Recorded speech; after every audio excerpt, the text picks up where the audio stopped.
All right, let's dive into blue ocean strategy. Okay, sounds good. We're going to explore how to create uncontested market space and make the competition irrelevant. Right. Our main source for this deep dive is, of course, the book itself, Blue Ocean Strategy by W. Chan Kim and Renée Mauborgne. Right. And we're also going to be pulling in some insights from the book's bibliography just to add a little more depth. Okay. You know, you could think of it like discovering an oasis Yeah. in a crowded desert. I like that. It's about finding that refreshing space where you can thrive without battling for resources. Yeah, it's about creating a space where competition becomes irrelevant. Okay, I love that. You're not fighting over a limited customer base. Yeah. You're creating a whole new market. But before we get lost in the blue, Sure. let's talk about red oceans first. Yeah, red oceans. So red oceans represent the existing market space where companies are fighting over a limited customer base, like a Shark Tank, right? Yeah. Everyone's trying to outdo each other. It's a bloodbath. Yeah, and it often leads to diminishing returns, a race to the bottom on price. It's like being stuck in rush hour traffic. Everyone's vying for the same lane and no one's getting anywhere fast. Exactly. And Blue Ocean Strategy argues that in today's world, that can be a recipe for disaster. So instead of trying to outswim the sharks in bloody waters, you're finding a whole new ocean to explore. Precisely. And it's not just about finding a new space, it's about offering something profoundly different. The book calls this value innovation. Okay, value innovation. That sounds kind of intriguing, but also kind of abstract. How do companies actually do that? I mean, what are some examples? Oh, there are so many great examples. One that comes to mind immediately is Cirque du Soleil. Okay, Cirque du Soleil. I remember being completely blown away by their show. Right. It was like nothing I'd ever seen before, like no elephants or clowns, Right. but just incredible artistry and theatricality. Exactly. And they completely revolutionized the circus industry by creating a blue ocean. They didn't try to compete with traditional circuses. They combined elements of acrobatics and theater, and they attracted a whole new audience. And I think it's interesting that they also like got rid of certain elements, like the animal shows, which The expensive animal shows. right, exactly. Yeah, and also it allowed them to control costs. It was so much more so sophisticated. Yes, It felt like a different, type of customer. absolutely. They understood that a leap in value doesn't necessarily mean adding more features. Sometimes it's about eliminating elements customers don't value. And by introducing those original music schools and storylines, they elevated the whole experience. So they tapped into a different kind of customer. Yeah, someone who appreciated a more sophisticated form of entertainment. What about a more everyday example? Something maybe most people can relate to. Well, think about Henry Ford back in the early 1900s. Okay. Cars were considered a luxury item, just for the wealthy. He wanted to create a car for the masses. It's hard to imagine cars being, a luxury item today. I know, right? But I guess back then it was a totally different story. Totally. And he created the Model T. The Model T, okay. He focused on reliability, durability, affordability over fancy features, and customization. Right. And there's that famous quote, you can have any color as long as it's black. Exactly. Streamlining production to reduce costs and make cars accessible to everybody. He made car ownership possible for people who never could have afforded it before. The Model T wasn't just a car. It revolutionized transportation. Right. It was a classic example of blue ocean strategy in action. I'm starting to see how this applies to, more than just like cool products. Right. It's also about, navigating a business landscape that's constantly changing. It is. The book talks about why this approach is so important today. Yeah. The authors highlight 3 factors that make blue ocean strategy more important than ever. Rapid pace of commoditization. Commoditization. So meaning products and services are becoming more and more similar. Exactly. It makes it really hard to stand out. You think about smartphones. Yeah. Right? It seems like every phone has the same features. And it just becomes about the price. Creates intense pressure on businesses to lower costs, eroding profit margins. So it's like you're saying, in a world where everything's starting to look and feel the same, the only way to escape that is to offer something totally different. Exactly, something that breaks the mold. Okay, so that's one factor. What's the second factor? The rise of powerful emerging markets, each with its own set of demands. Right. Think about China and India. Okay. Massive potential for companies willing to cater to their specific needs. So it's not about taking the same products that work in, say, North America or Europe Not at all. and just trying to sell them over there. It's about understanding their cultural contexts, Yeah. economic realities, consumption patterns. So it's like there are hidden blue oceans within these, huge new markets. Companies that can tap into these unmet needs and adapt their offerings are going to have a real advantage. All right, so we have commoditization, we have the rise of new markets. What's the third factor? The increasing ease of becoming a global player, Okay. the internet, e-commerce, and digital marketing have leveled the playing field. But that also means more competition. Exactly. Barriers to entry are lower, stakes are higher. So it's like blue ocean strategy is not just a nice thing to have, it's like a necessity for survival. It really is. So we've established that blue ocean strategy is not just about creating cool products, it's about navigating, the realities of a changing business world. Right. But how do we actually put this into practice? I know the book lays out a couple of frameworks for doing that. It does. And the first one is the 6 Paths framework, which Yeah. sounds pretty interesting. It is. The 6 Paths framework provides a roadmap for identifying opportunities to create blue oceans. Sounds like we're about to embark on a treasure hunt. We are. I'm all in. Awesome. Okay, so let's map out these 6 paths to blue oceans. Okay. The first path challenges us to look across alternative industries. Okay. So recognizing that customers' needs aren't confined to just one industry. So it's kind of like thinking outside the box, It is, yeah. but on a much grander scale. A perfect example is NetJets. NetJets. Okay. They offer fractional jet ownership. Fractional jet ownership. Okay, so how does that work? So they looked at the alternatives, commercial airlines. They're affordable, but often crowded and inflexible. And then private jets, you've got the luxury and convenience, but it comes with a hefty price tag. Yeah. So they saw an opportunity to offer the best of both worlds.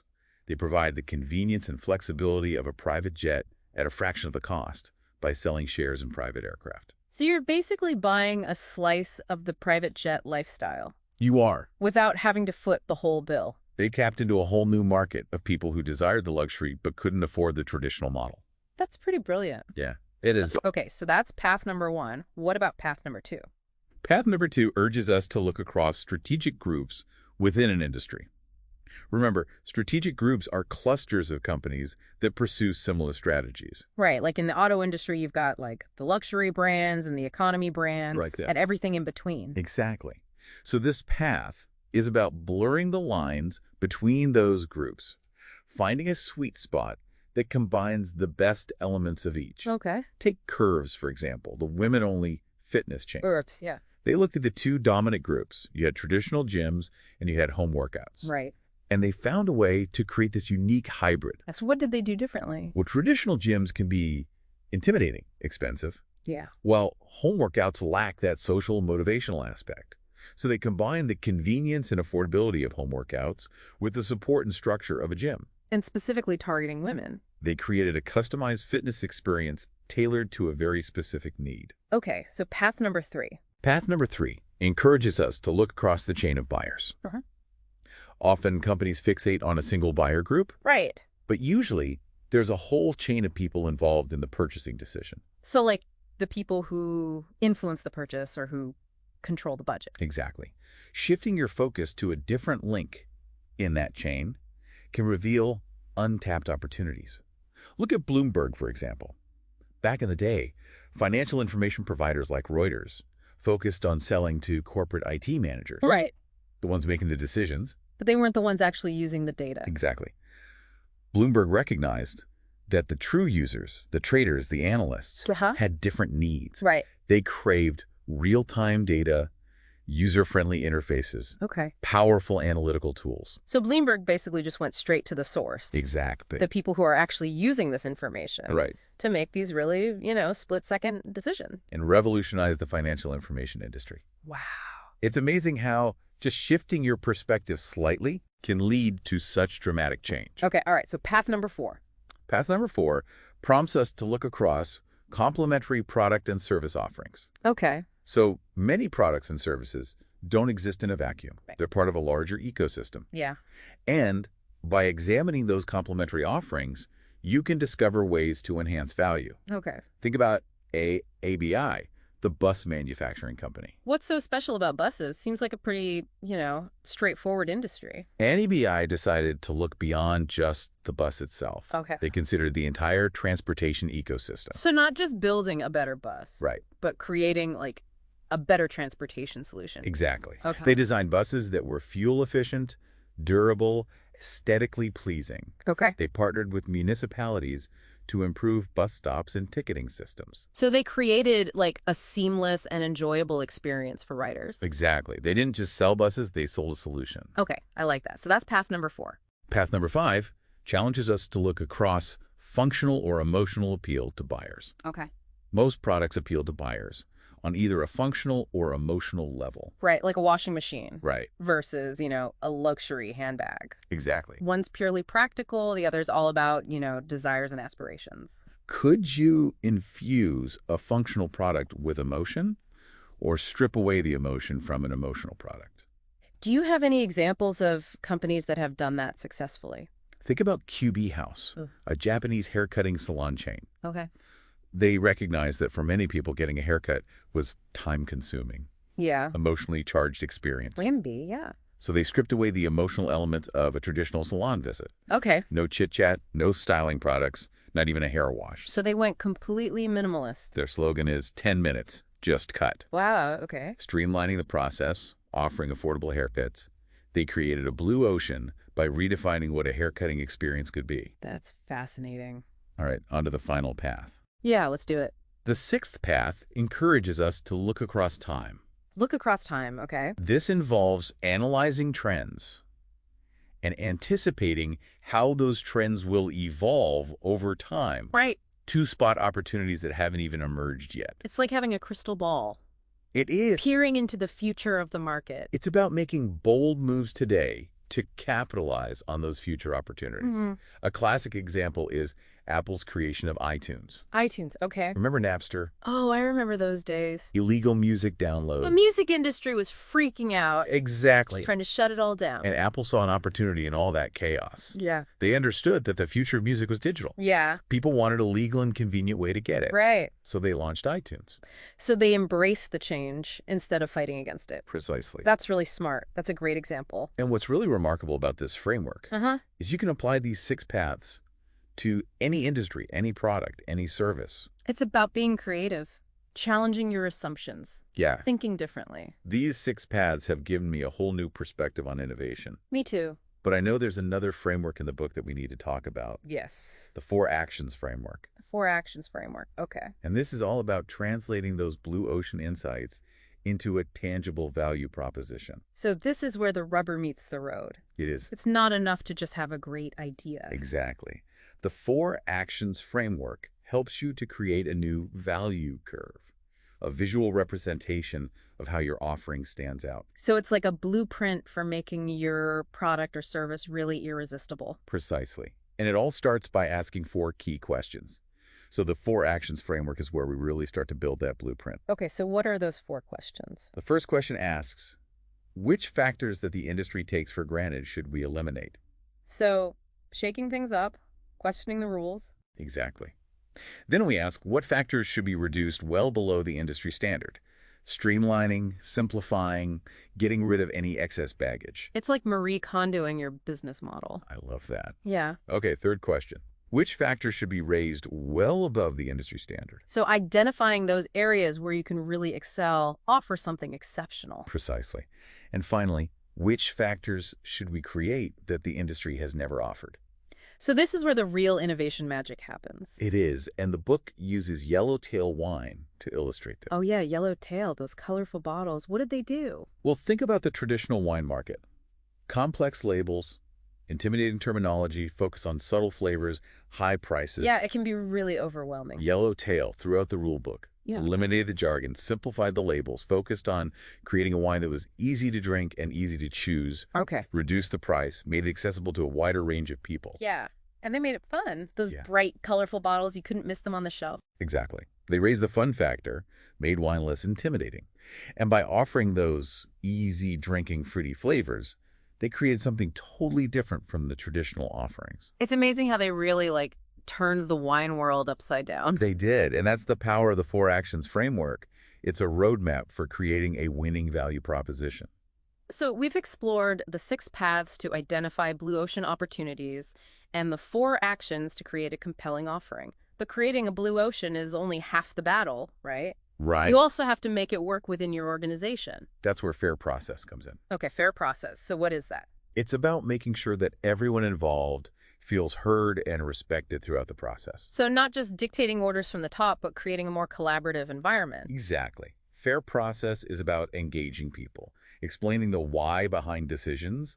When people feel like they're part of the journey, they're more likely to be committed. It reminds me of the NYPD example in the book, Yes. how Bill Bratton transformed the department. When Bratton took over the NYPD, crime was soaring, morale was low. He really needed a blue ocean approach. Not a recipe for success. But Bratton understood that to create change, he needed to get buy-in. Okay. He engaged officers at all levels. He listened to their concerns, explained his vision. He was transparent about the challenges, made sure everyone understood their role. He gave them a sense of ownership. And the results were incredible. Yeah. Crime rates plummeted, morale soared. The NYPD became a model for police reform. That's a great example. So it's not just about getting people on board. Right. It's about making sure everyone's rowing in the same direction. Yes. The book talks about aligning value, profit, and people propositions. What does that mean? The value proposition is about creating an offering that customers love. Okay. The profit proposition is about ensuring your business is profitable. Right. And the people proposition is about engaging your team. So it's like a win-win-win scenario. It is. The book highlights Comic Relief as an example. Comic Relief. I'm not familiar with them. Comic Relief is a charity in the UK. Their value proposition is all about fun and impact. Okay. They have these big televised events, people doing silly things to raise money. It's entertaining and it makes a difference. Right. Their profit proposition is built on transparency, donating 100% of the money to charity. That builds trust. So people know their money is going to the right place. And their people proposition is about community and empowerment. Okay. They have tons of volunteers who feel like they're part of something big. That's great. It's a powerful example of how to create a sustainable blue ocean. So before we wrap up, can you unred an existing red ocean? Absolutely. For many businesses, that's the most relevant approach. Okay. Think about those 6 paths and the 4 actions. Can you apply them to your existing business? So looking at your industry with fresh eyes, finding those opportunities to break away from the pack. It might involve eliminating features, reducing complexity, raising the bar, creating something totally new. The key is to unlock that leap in value. So as we wrap up this deep dive into blue ocean strategy, I want to leave our listeners with this. The blue ocean isn't always about creating something from scratch. Sometimes it's about reimagining what already exists. It is. Finding those hidden opportunities to create a space where you can thrive. The possibilities are endless. They are. It's about having the courage to challenge the status quo, to think differently, and to execute your vision. Love it. We hope this deep dive has given you the tools and the inspiration to find your own blue ocean. Thanks for joining us, and until next time, happy sailing.